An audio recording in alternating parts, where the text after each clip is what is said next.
800 ఏళ్ల క్రితం జరిగిన ఓ ఘటన గ్రామ ప్రజలను ఇప్పటికీ భయపెడుతూనే ఉంది.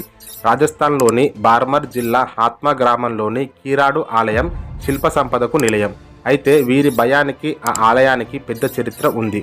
పూర్వం ఓ ఆధ్యాత్మిక గురువు దేశ పర్యటనలో భాగంగా ఆ గ్రామానికి వచ్చి కొన్నాళ్ళు దేవాలయంలో ఉన్నారు.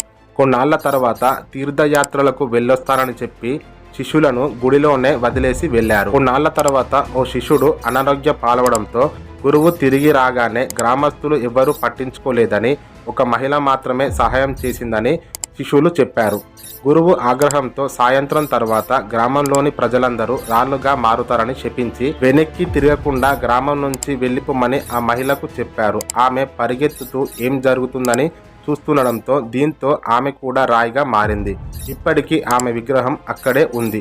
ఆ భయంతోనే గ్రామ ప్రజలు రాత్రి సమయంలో ఆ గుడికి వెళ్లరు.